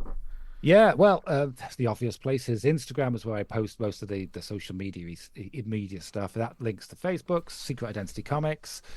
You just Google Secret Identity Comics, it will take you to the website. It will link you to the Instagram. I do a monthly newsletter, which you can download for free. I also have them print in the shop as well. Oh, nice. Like a little zine. I like that idea, man. Yeah. I'm going to build that up. On Instagram, I do posts every week, multiple times a week, usually with a couple of comic recommends. I try and mix it up with some indie stuff with some more mainstream stuff. I must stress the stuff I advertise there legit are my recommends. It's not like I've got an overstock. If I read it and I don't like it, I don't talk about it. If you see me talking about it, I legitimately am recommending it. In the shop, we've got a recommend section for myself. My wife's got a separate one, so we both put something up there from different points of view. I like on the videos as well that you do when you do your recommends. It's not just look at this cover, on to the next one. Interiors. We see some interiors as well. You have a flick through it. It gives you a good idea of what the book is. That's got to look at the inside. Art's half the story, man. Yeah. And you got to make it engaging, I think. Yeah. And quite a lot of the time, it's very different from the cover. So it's nice to see the inside. And the previews doesn't always show you that. Let's face it. And Comixology doesn't always show you that. And No. I mean, previews doesn't show you a lot. So No. Yeah. No. Is that the end of previews? Is it, Andy? Do you know? Are we getting any more, or are they ending the catalogue? Do you know? I just ordered a load more, so they better come in 2 months' time. Yeah, I just pre-ordered one. Yeah. Okay. Yeah. So quite how much longer? I'll be honest. I don't know. I think obviously a lot of it will depend on what happens with the buyout. So yeah, that's true. Yeah. And what days are you open if people are in the area? Good question. We are open Wednesday to Sunday inclusive. So it's easier to say we're closed on Monday and Tuesday. Nice. What are your hours? What are your opening hours? They are in the week 9:30 till 5. On Saturday 9:30 till 6. On Sunday 11 till 5. Cool. Nice. Nice early open. I like that. So if you're in the area, heck, if you're a little bit further, go to Chester and go to Secret Identity. Yeah. It's a nice place to visit anywhere. Yeah. You got some nice places to eat, walk around the walls, walk along the river, get an ice cream, buy some comics. That is a good Saturday. I got my in-laws are in Chester. I often avoid going, but I might start going now. Yeah. Really? Are they really? Oh, well, you're going to have to come in and say hello. I will do, most definitely. Yeah. So thank you for joining us, Andy. This has been awesome. Pleasure. I've really enjoyed it. Thank you for having me. Nice one. Very kind. No worries, Andy. And welcome back. There you go. There's another comic book shop to add onto your list. I'm definitely going there. I'll go and hide in there. You're going to go hide in there? Yeah. Wow. I like going to comic shops. A couple of ACP leaflets in your tea. Yeah, get some postcards. Can I drop some postcards off? Drop the new comics off. And we did speak to Andy. We continue talking to Andy. We could have talked to Andy for hours, as always. But it's we do that all our guests, don't we? They sort of hang about a bit. Any potential sort of small press. His inbox is always open to hear from creators and stuff and small press and indie, etc. It's Andy at secretidentitycomics.com if you want to send him an email. And there you go. Get your stuff on the shelves there. Sign up for the newsletter from him as well. I've signed up for the pod account from it as well. Yeah. So great stuff, and always great to. I mean, we said about it before. A new comic book shop appearing on the scene. It's so nice after so long. You know, sometimes it can feel like, oh, woe is the industry, isn't it? You know, this shop shutting down all this, or we talk about how difficult things are. Things are difficult and hard work for comic book shop owners. But it's nice to be able to celebrate a new face on the block. He was nailing it for me, you know. He was saying all the right things about I come in and chat to the customers, I recommend books, I talk to them about this, and I'm thinking, do you know what? The last few comic shops I've signed up for pull lists that I ain't got that from ever. Yeah. Last time was the Chaos City when Derek was there, but since then it's like, no, you never get anything. We need to think about it. He was talking up the comic shop that I'd want to go to. Exactly. Around the corner from me, I'd be going there. Yeah. So if you're in the area, or maybe a little bit further, because as we all know, comic fans will. The thing is, I travel about the country. I'm always looking for a comic shop to go to. Yeah. Well, I'm in Cardiff next week, so I'll go in their comic shops. Yeah. Good like that. Yeah. So, and thank you, Andy, for joining us. And already it feels like everyone's learned and sort of thought about so much in this show. We give so much to everyone, don't we? For nothing. This show is free. Zero. Yeah. Because the quality that us three give ain't worth paying for. No. We should be paying our audience. don't put ideas in people's heads then. Right, okay. But what we will do is we'll put some ideas in people's heads because things to look out for. Because it's. Do we have any shout outs this week, James? I have a few. So first up, Pat Mills' Ragtime Soldier is now funding on Kickstarter. You need to get on this. It's a successor to Charlie's War with art by Gary Welsh. I believe the phrase in the podcast business is "Why haven't you backed this yet?" I believe is the phrase that you should be looking at. It looks great, really good. The comic I talked about last week, Gorehaus. Do you remember the sort of splatter monster? I do indeed. Book? Yeah. That's out of the blue, not through any kind of planning. Is now it's got a sign up page on Kickstarter for issue 2. So go and sign up for that. Oh, there you go. Yeah. Thanks to everyone who came to the drink and draw. A few new faces, real international crew, isn't it? Yeah. We're Spain, America, Australia, people from all over the place were on it. Yeah. Really Everyone cool. was in fine form as well. Mate, so funny. Cannon was on one. Yeah. He was making me laugh. Surprise me. Yeah, he was fucking Love you, killing Johnny. it. And also paint a picture of my family being a sort of multinational affair from different corners of the globe, which is fine. Only right. And I want to give a MVP to Alan Purdie's Twin Peaks work. He showed us that he was doing. You see that? Fucking hell. Yeah. Did he do? Yeah, I saw some of that. Yeah, did that's Hawk, great. didn't he? Yeah, really he good. He posted some of that on Instagram, did he not? Yeah, have a look on he Instagram, really Alan great Purdie's stuff, account. Yeah, really lovely. Or it's on the Slack if you're on the Slack. Artem Trakenov's got another. Do you remember he did that? The June Pay one. What You Want for June Gumroad thing.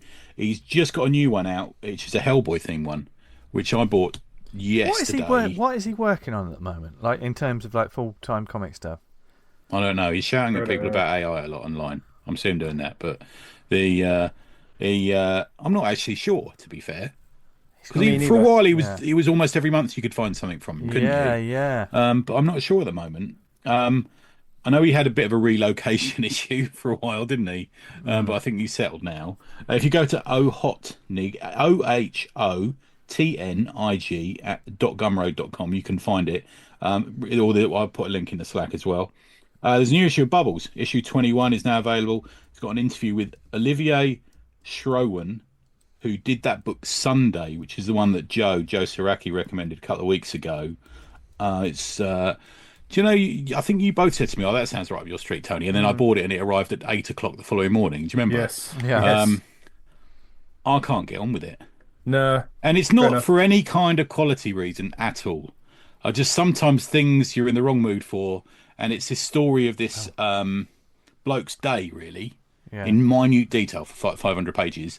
And I'm hoping that I'll get my melon twisted a bit by reading this interview with him. Yeah, sometimes that happens, doesn't it? You know? But it's like seeing a documentary about a movie sometimes. It makes the movie more enriching, doesn't it? Yeah. Sometimes, though, like, no matter what the work is, it just doesn't grab you, you know. And there's so many big name sort of graphic novels, or, you know, ones that are in best of lists and stuff, that are just, they don't do anything for me.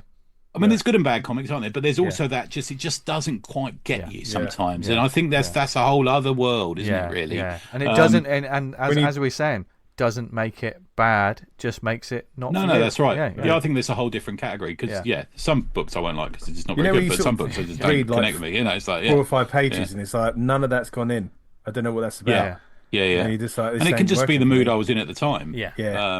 Sometimes, but it's like a fucking. If you had 10 of them, you'd build a house with them. This book, so it's sort of I'm loath to. I can't post it to anyone because it'll cost like 50 quid to post it. I don't.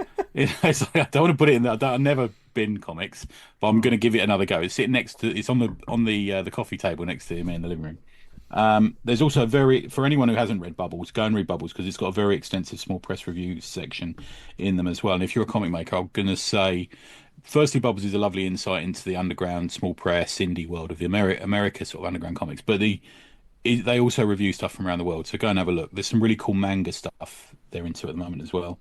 And my last one is self-serving. Thanks to everyone who's bought a copy of American Nature Presents 2. It's now in UK comic shops. It's got some great articles. It's got some great comics and something by me. If you're in the US, you can get it from Floating World as well from their website, and you can order it through there. But I know it's on the shelf in Gosh. Various comic shops have got it over here now. So there you go. They're marked. Nice. Dan, have you got any? First I'll give a shout out to the ACP Cover Club, which is going down great. I think nice. A lot of fun, including me. I'm going to split into 2 halves because rather than having one mega dump on a Friday, as we all do. Oh wow, I suppose it depends what you've been eating during the week, though. Surely. It's all that Guinness on a Thursday. We're going to do like one for a Wednesday and one for a Friday. The Wednesday one is going to be where we come up with a cover. We do a pitch or like a brief of an already drawn comic cover.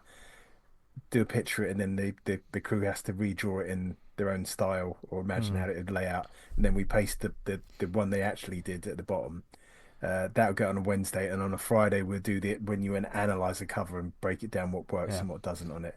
Now, this is on the Slack, isn't it, Dan? On the Slack. On the Awesome Comics Podcast Slack. If you're not part of it, if you want to take, if this sounds like something you'd be interested in, get in touch with us, join the community. There's like so many different channels. We'll talk about it again at the end of the show, unless I forget, which I normally do. But if you look at any of those posts for the ACP Cover Club at the bottom, there's a link that'll take you to the Slack. So, there's a link on the Substack for the Slack, essentially, is what we're saying. I must start sticking it in the top, my tops and bottoms and stuff. And because I do the Monday pod thing on the Substack, I'll stick it in there as well tomorrow. Yeah. We can just keep refreshing it because it comes up with a message. This runs out in the next week. Do you want to add more time? And I go, yeah. Okay, so it cool. can be evergreen. Yeah. So that's really handy. We got a Mystique one at the moment that people are struggling with a little bit, which is interesting. People say they're having a hard time with that, but I guess as an artist, sometimes you'll be given a cover brief, which you're like, oh man, this ain't working for me. I'm gonna have to kind of Can I ask, is that the same Mystique cover that we had a conversation about once? It is right, indeed. I know the one it is now. Yeah, I was trying to figure out which one it is, but that's a hard one to replicate. I don't think anyone will come up with something similar to the original one there, because that was a strange one, wasn't it? I tell you what, though, Rob Liefeld wouldn't have a problem with it. He always knows. Fucking legend. He just knows. He knows what he's. Knows exactly what he's doing. That's my favourite thing at the moment is people going, "What the fuck is this from Rob Liefeld?" And I say, "I think you mean what is this from the legend?" The legend. Lawless. Hey! Oh, fuck off. Bing, bing, bing. 24th to the 25th of May, 2025. Doubletree by Hilton Hotel, Bristol. B51 6NJ. You can get your tickets for either a single day or double month, Saturday and Sunday. I believe that's right. Double one. I think they're going to do stuff like the run in the morning, like around the harbour and stuff. So go check out that on the website. We've got the High Vis Comic Con, Saturday, 21st of June, 2025, King's Heath, Birmingham, UK. All inquiries go to info.highvisfestival@gmail.com. We've got a great looking Kickstarter, which is on the launchpad as we speak.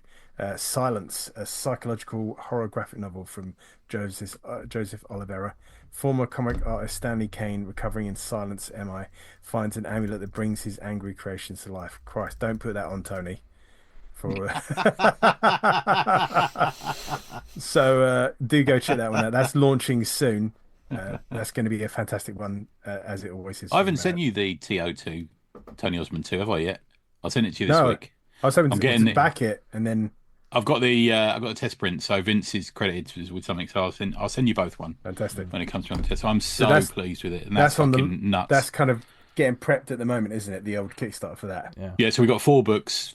One's at the test print, one's done being formatted, one's almost finished, and the other one, I think Falpy's pretty much done it. So brilliant. Yeah, so we'll be. So I think when the Kickstarter launches, we'll have them pretty much done, which is always the ideal place to be in, I think. Yeah.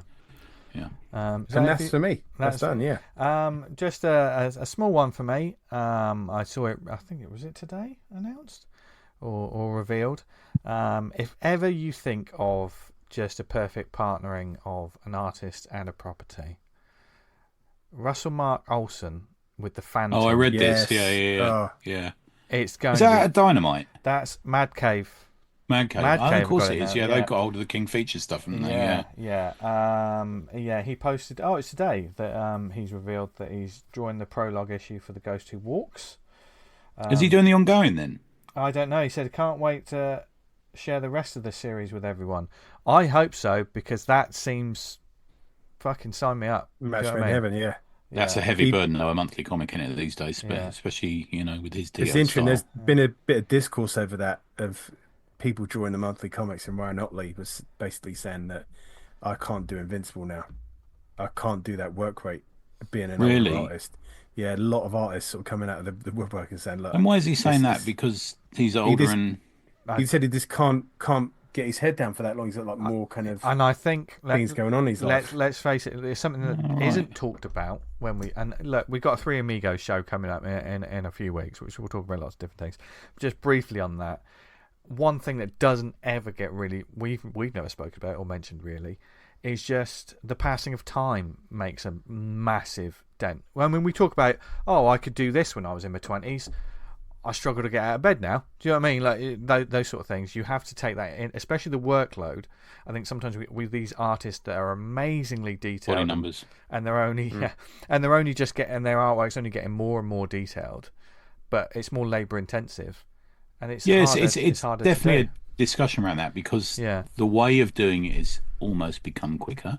Yeah, perhaps if you're just purely digital. I mean, Dan Mora does 2 books a month, doesn't he? I think. Yeah. Right, man. It depends on the individual. Well, let's leave it. And also down. You have to make it work for you, and also down to the habits that you have, the healthy habits, posture, how your diet. It was strange. Well, you to got talk kids. About. There's all sorts of things going on there. Yeah. So don't be surprised if we talk about this again in a couple of weeks. But I think it's fascinating. But that Otley, he's an amazing artist anyway. Absolutely beast in it. Speaking of beastly comics that you need to check out, well, they're not really beastly. Maybe some are, maybe some aren't. But either way, here's a recommendation section for you. Tony, kick us off.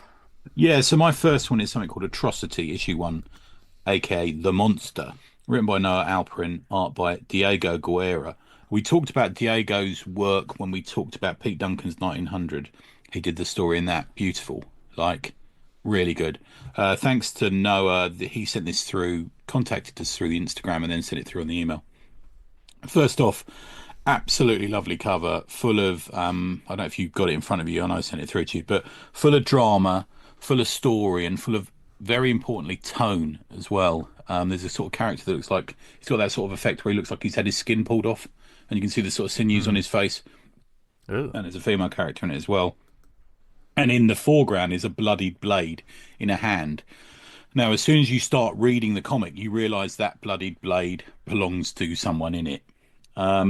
Really reminds me of something BD weird. Something maybe from Humanoids, heavy metal kind of thing to it. So the story, it starts with a nuke going off. There's a big mushroom cloud on page 1, which is a great way to start a story sometimes, I think.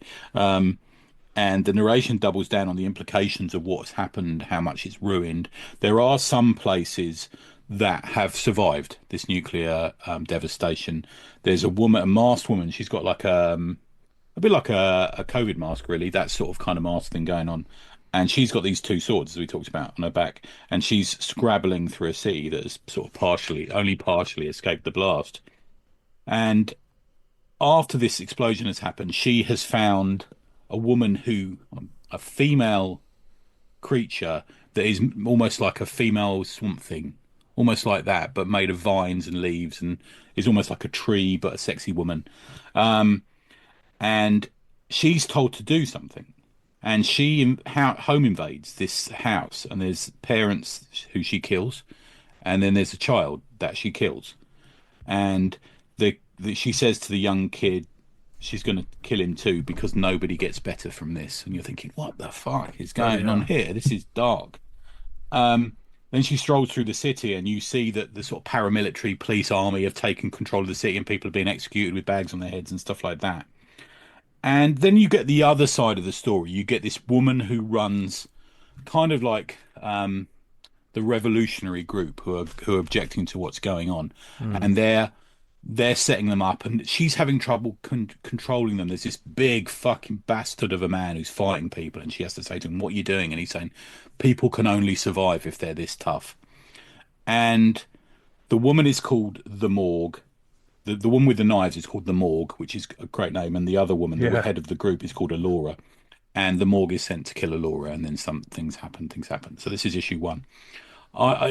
Lovely, just beautiful art. It's a really original setup. I think it's really got legs.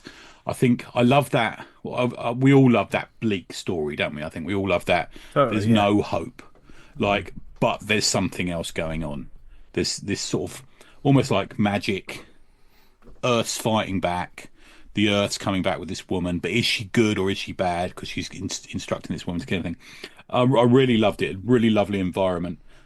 To die for art. The only small thing that kept playing on my mind as I was reading it is the Morgue and Allura look very, very, very similar.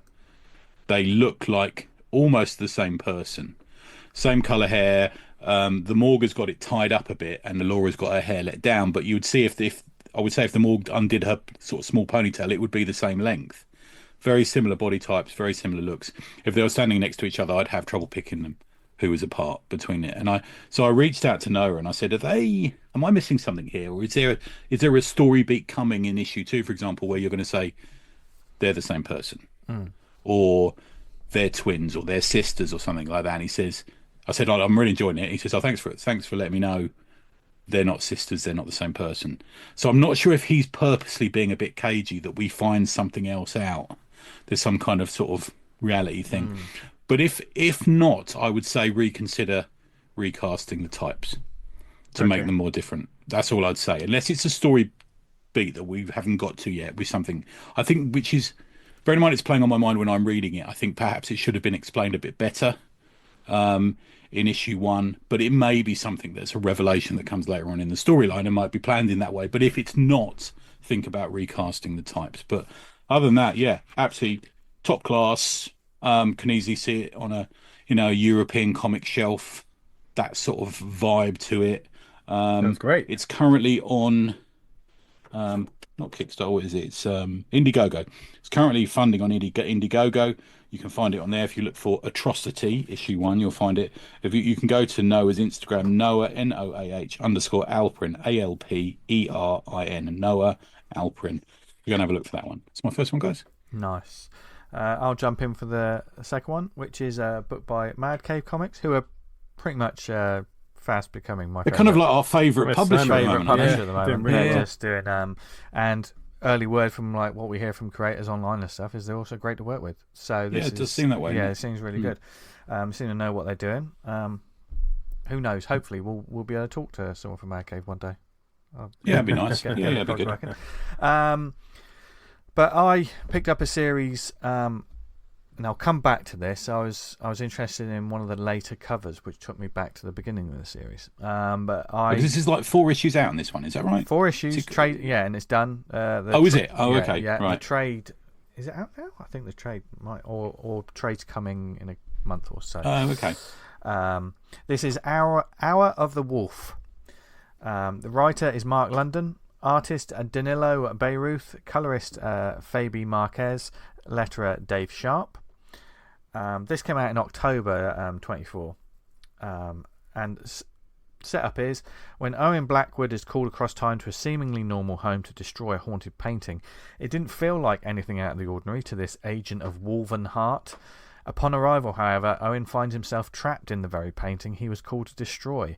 With only a 1-hour window of time in which to operate, will Owen be able to save the family from certain death and destroy the painting? Or will he get lost in time and become a cross-dimensional walking ghost? Quite a few things in that little synopsis to go through. I knew none of that going into it, as I always do, listeners. I like to go sight unseen, and in some ways when I do these little recommendations, I'm spoiling it a little bit for you, so apologies for that, because there is a joy to discovering comics, just picking them up straight off the shelf. I was intrigued by, I think it was issue 3. The cover for issue 3 was really striking, more so than the main one for issue 1. I think that in retrospect, I think that's how I missed issue 1, because it's kind of a figure on the cover, but it doesn't really give the story out, with a sort of really? Green spectral portal behind him. Right. But as such, it's the sort of cover that could possibly lose itself. It's got a great I mean, I love the design of the masthead and the Big Ben at the top of the W, and which ties into a bit of the story that you find out later on. But the third one had the intriguing sort of villain of the piece, the third cover, with a switchblade razor, and they were looking very menacing with flames behind them. I thought, oh, what's this? So I went back. Interestingly, cover B of the book, because everything's got variant covers, etc. I think cover B is going to be the graphic novel cover, and that's a stronger. Okay. I think it could. There are a couple of elements that, a little bit of column A, a little bit of column B. If they mixed it both, it would probably be a perfect sort of cover. But saying that, the art's fantastic on this. I thoroughly enjoyed it. I started at 1 and I just kept going until I realised, I'm done with this story, which is always great. The story itself, it's kind of bittersweet, but it was also wonderful because it sort of told that you get the story that you went in for. Do you know what I mean? But immediately, it was so obviously a comic book story.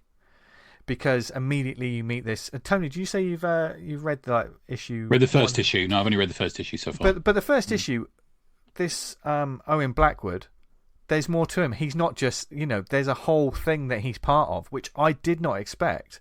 and these people that are, they basically never stop, and they have 1 hour of time to save people, and it constantly goes constantly. So, and if they don't do what they're supposed to do in that hour of time, then they get trapped there, or the people get lost. Or terrible, because I quite like having a little nap on a Sunday afternoon. I know. Use up that hour quickly. You find out a little bit later that he himself comes from the Whitechapel region and like around the Jack the Ripper time, so he's got that kind of look to him and feel. It's a bit sort of ambiguous. He says he was a policeman at the time, but there's part of the stories that makes me think, was he? So he's already a character there's a lot more to find out about, which I thought was fun, but it doesn't give the game away, because what's important about stories like this is the central conceit. Do you know what I mean? It's got that central bit, that pilot episode. You've got to get that story done.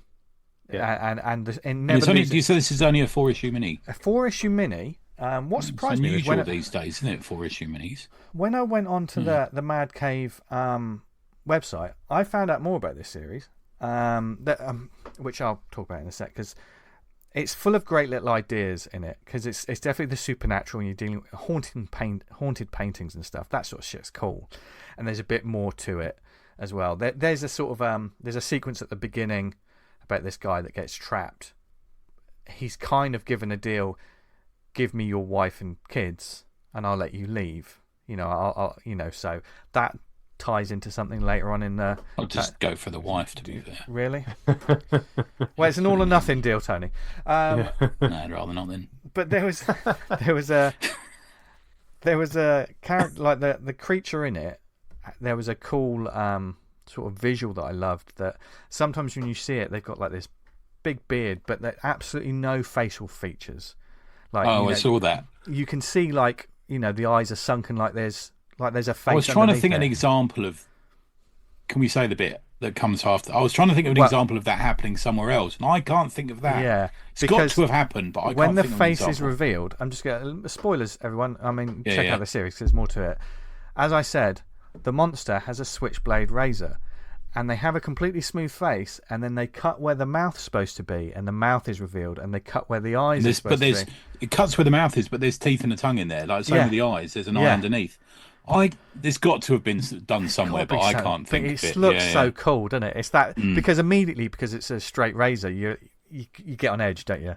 It's that sort of and it's done so well, and that's. I wonder if he's a bit Ken doll down there, and if you cut through there. Well, actually, possibly. I wonder if he's like underneath. What if he's got no bumhole? How do you do a poo? Oh no! You want to open up that as soon as possible. That'd be the first thing. Never mind in your mouth or your eyes. I'll be opening up the bumhole straight away. God, I've got centuries of farts building up. Seriously, read the Pebble dash a driveway after that. But this is it was a real good sort of, if you want a supernatural adventure that a lot of indie comics try to be, this actually really succeeded at it. There's a lot of things where we'll read these books and we're like, I didn't really get a sense of the main character. Clear art, very clean line art for me. Yeah. It's so clearly a comic book that likes being a comic book as well, which I always I appreciate. What I discovered afterwards was Hour of the Wolf, as it says on the website, is the second thrilling title in Underworld, an all-new universe created by Mark London, which also includes Revolution 9, which launched in September, and Exit City, launching in November. Each miniseries set within Underworld can be savoured as a standalone serial, which this one absolutely does, because I had no idea it was tied into anything else. No, I didn't know. While serving as a stepping stone towards Endless Night, the must-read crossover guaranteed to blow your mind in 2025. Mm-hmm. So what this book has done, by being itself and without any constraints of being tied into this universe that I just discovered, it's done exactly what it's supposed to do. I really enjoyed this series. I'm going to check out the other two books now. That's what it shouldn't be. When people are setting up universes, they shouldn't be trying to tie you into other books you want to get. You've got to enjoy the days. Yeah, you got to enjoy the book you're in. But yeah, I was pleasantly surprised. Hour of the Wolf, if it passed you by, go back and get on it, because I had a great fun with this one. And it's sort of, the story ends, but there's, you know, it can go on. You know, the adventure can continue. Yeah. And I really like the main character as well. He was sort of a bit layered. He wasn't perfect, and yet, you know, there's more I want to learn about him, which is quite interesting. So there you go. Hour of the Wolf. That's from me. Dan, what have you got? I got a book called on Global, The Hermit: Stories from the Balance, by Neil Vipu, Vilppu. And you can check out more of his work at balancecomics.com. So he's a Slack, isn't he? Yeah, he's on the ACP Slack. So hello, Neil, if you listen to this. Hello. It's, I tell you what, some of the line work, talk about the artwork first. Some of the line work reminds me of Gareth Hopkins stuff. Yeah, do you know what? Especially when he's laying out sort of hills and valleys and stuff like that. There's definitely that layering, texturized feel to it, isn't there? Yeah, do you know, they're the bits I really dug in this. It's almost really like watching a wave, isn't it? Almost in there. Yeah. The landscape feels kind of sort of like alien but organic, and they're in really it. Lovely. It's very hostile. It's really, really nice. Generally, the artwork and the color choices throughout, I really enjoy. It's a very limited color palette where you can only have like maybe 2 or 3 per panel, and it's a good way of setting scenes, of having a color that's dominant in a scene. So in the first bit, there's like a cyan, and then it cuts back cyan teal, and then when it cuts back to a flashback, it's very much grey and washed out, and then when you come back to the present, it's blues and yellows, which really works when you're in the guys in the wasteland. So it's set like in a kind of, I think it's not quite a post-apocalyptic story but society's coming off the chains coming off. There's like politicians arguing, things are going from bad to worse, and through a kind of flashbacks you find out the Hermit character, he's kind of moved out to these wastelands to live, and the only kind of companion he's got is a robot called AB6. Something's happened to the love of his life, which he hints at, and the reason he's moved out to the wastes for this reason, to kind of be on his own. It comes a bit of a cropper as he goes out to check on a hydro extractor. He finds it's damaged by sort of some of the people that live in the wastelands. It all starts going a bit wrong, and there's a kind of a chase crash. You think it might be all over, and the comic sort of ends with him tracking out with the robot behind him. He seems to be sort of turned the corner, and he's going off to get a bit of revenge. I presume when you mentioned Stories in the Balance, there's more tales set in this world. Yeah, I guess there must be. Yeah, it's his little world he's playing in. Yeah. So I'm all here for it. I really enjoyed it. More please. You can check this one out on Global, or go to balancecomics.com. Nice work, Neil. Man. Nice. Yeah, good stuff. Nice. Lovely stuff. Tony. Before I do my last one, everyone will be expecting us to talk about this. I'm not talking about it this week, although me and Vince have both read it.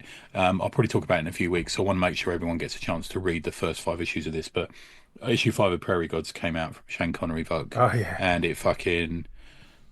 that is an exercise in ferocity. That's all I'll say. That attack, I've not seen an attack like that on a human being by an animal. So well done. And the storm. Yeah, just beautiful. Yeah, it really plays on what he talked to us about, his Bill Sienkiewicz influence. I think the most of anything he's done so far. Yeah. And like Dan says, the phrase, I'm there for it as well. And it ends with you wanting more, and that's with a small explanation, but he doesn't fucking spoon feed you it. I think. Yeah. Best way to be, especially with mystery comics. Don't spoon feed it. Yeah, definitely. Yeah. My main one for this week is second main one is Call of the Totem, issue 2. Right, it's Stephen Cullis, art and colours JJ Villavalva, letters Micah Myers. It's from nectarcomics.com. This is actually currently funding. This is just complete coincidence that this is currently funding. So this is also currently funding over on Kickstarter this time. It's got about 25 days to this if you listen to this on the release of the podcast. I read issue 1, I'm going to say about 4 months ago, something like that. And it's a fucking rollicking the old phrase, the outdated phrase of boy's own adventure applies here, I think. It's about an indigenous tribe, a father and a son. The destiny of the son, he's got a totem growing inside him, and the first issue ends with the kid diving into this fire which is like a dimensional doorway into this world, which also includes wolves. Actually, another wolf story. So this kid goes into this other dimension, and these sort of they're not anthropomorphic because they're on all fours, but they're talking wolves, and they are nasty fuckers, and they are chasing him down.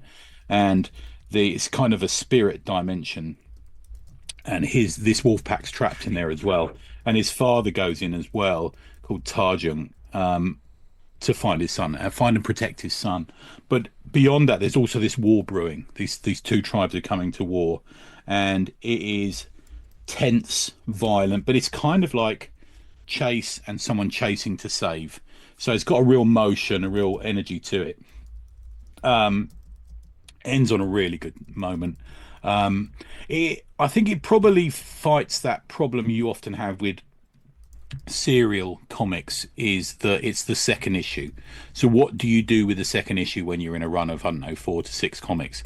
There's a first issue is easier in certain respects to that, because you're setting out what is there, what is set out, what everything is doing, who's who. But a second issue, you have that in place, and you have to rely on the readers to know what's happened in the first issue in order to follow the action in the second issue. And I think the Kickstarter model doesn't always make that easy for you, because it's not like, I know this comic's coming in a month, or in British comics, that comic's coming in a week sometimes. You have to wait for the next Kickstarter to fulfill. But that, I think, is the nature of the beast with Kickstarter comics now. We know we have to. So I went back and reread issue 1 just to make sure I knew where everything was. And I think he kind of, we read so many comics trying to figure out who is and what's happening and where everyone is every time we pick up a new comic. Sometimes we have to go, hang on a minute, where am I again? You know, if you factor into real life as well, it's sometimes hard to keep up where Batman is or where Captain America is in this issue. So yeah, so I don't mind doing that. The writer and the artist in this really move it along. It's got a real motion, a real energy, a real power to it. I love reading about that, the sort of groups of people like Indigenous people and stuff like that, who I don't really understand quite enough, but he's got a grip of it, the writer in this and the artist in this as well. Yeah, really, really good. Go and look for it on Kickstarter. I would say Call of the Totem issue 2. I'm sure that there's a tier on there where you can get issue 1 as well, but very much worth your time. If you're in America, get yourself a physical copy, because it is gorgeous. Amazing. The last page, fucking bring it. Your last page, you're like, right, come on. It just leaves you in the middle of that, fists up, ready to fight. Yeah, just there. So yeah, good stuff. That's what comics could do. Yeah, exactly. Yeah. And loads of comics to get you excited this week. And probably, if you're listening to this, you're thinking, I really do need to pop to my local comic book store. Get down there. Pick up your pull list. Get down there, have a chat, pick up your pull lists, order some new stuff. Look for the independent comics section. I mean, if you listen to this show, you're probably already interested in independent comics anyway. But, yeah. And also, don't be afraid to ask your local, especially the indie stores, to stock your work, because they will do. The community feeds itself. I'd echo what Andy said there. Bring your comic in. Yeah. If you're going to say, can you stock my indie comic, bring that comic in so you can take a look. Yeah. You're already there. Yeah. Listen, if you made a comic in order to sell it, you've got to take it in and get it sold somewhere. I can understand if you just make a comic for you and your mates to have fun with, then fine, do it. But if you're looking to sell it, then do it. Yeah. So, and thanks to Andy for joining us this week, and thank you to you all at home for listening. As always, we love doing it. We love talking about comics and adding to your pull lists and getting you to discover new places to go, see, do if it involves comics. And next week we will be doing some more of it. And we've got another big one next week, haven't we? Yeah. So, there's I'm excited about that one next week as well. I was excited about them all, but that one next week should be interesting. There's plenty to talk about next week. But if there's anything else you want us to talk about, or perhaps on future shows, or perhaps you as an indie creative, you just finished your book and you'd like some people to check it out, then please do get in touch with us. Send it in. Yeah. Mm-hmm. There's several different ways you can do it. I mean, if you're a listener and you send it in, then we're definitely going to check it out. Sometimes I have a scale. Slacker. Yep, I'm looking at it. Yeah. Listener, definitely looking at it. Out of the blue, probably. Yeah. Probably. But if you include in your email, say, I really enjoyed the recent podcasts, then I'm definitely going to look at it. Yeah. And there's several different ways you can get in touch with us. You can email us. Do you have guests on? Yeah. Oh, do not get me started. You can email us awesomecomicspod@gmail.com. Follow us on social media at awesomecomicspod on Instagram, at the awesomepod on X. We are I was about to say we're on Slack, of course. Get in touch with us, as we said. I'll probably have to start attaching a link to the Podbean page as well. I think that's worth do you know what? It's so good on there at the moment. It really is. Yeah. Did you see Mark Abnett, who bought Mark Abnett's comic today? Yes. It's brilliant. Yeah. Yeah.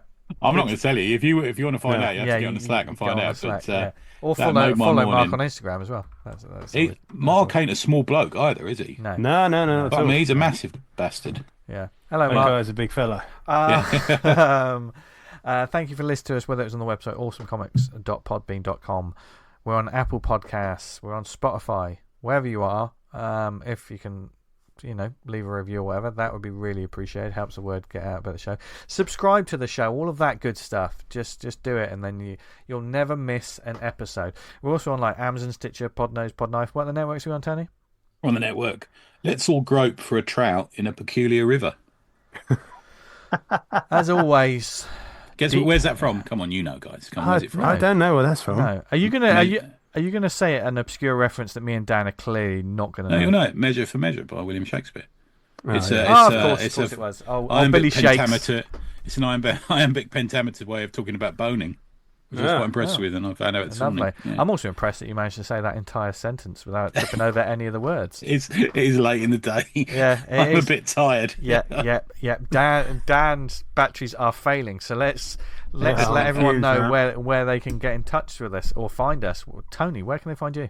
Never on anything, or if you look for the Awesome Comics podcast on Slack, on Substack. I'll be putting some stuff up this week, as is Dan. So have a look at Excellent. Please join that, because as the weeks, months, and the year goes on, we'll be doing more stuff on there. So it's been fun on that, actually. Yeah. We're never going to do like a fucking Patreon and get people to pay for all of this nonsense. But if you join the Substack, then you'll be able to get a little bit of extra content. So there you go. Yeah, that's a good thing. Sometimes you'll see some of the images of some of the stuff we're talking about as well, which is quite nice. Yeah. Dan, where can they find you? You can find me on loads of social media bits of Vanguard Comic, and you can read Vanguard at vanguardcomic.com. I do post my updates on Blue Sky. I don't get much traction on there. You got to moan about something on there, haven't you? Is that how you get it? I'm moaning all the time anyway. I don't want to moan on another fucking... Do hashtag hentai on there. You'll get something. Yeah. Get myself fucking flagged. Again. You can find me on social media at Jester Diablo. Thank you very much for listening, everyone. We hope you have a brilliant week. I hope you pop into your local comic book store, and who knows, they might be listening to this show at the time. If they are, make sure that there are no young children in the store, because there's some very rude words sometimes we say, like poo bum and willy. Yeah, can't. Minch. We that word will always get me. We should do a comic about a female ninja called a Minja, shouldn't we? We should do that. Yeah. The Minja. Writes itself. That's Tributes 2026 content sorted. That's the spring catalogue 2026. Yeah, and also then it can extend out to like surf ninjas, all of that sort of stuff. Must die. Yeah, brilliant. While we go away and just totally brainstorm this series, which is going to win the Guardian Best Book of the Year next year. Easy. Listeners, here we come. Here we come. Yeah. No one's prepared for what we're going to do. Guest desk at SPX. Yeah. But you know what we're going to do next week is talk about comics. So join us back next week. And until then, keep reading loads of comics you like. Keep making comics you love. And as always, from Dan, Tony, and myself, have a brilliant week. And what else should they do? Stay awesome. Stay awesome. Bye, everyone. Bye.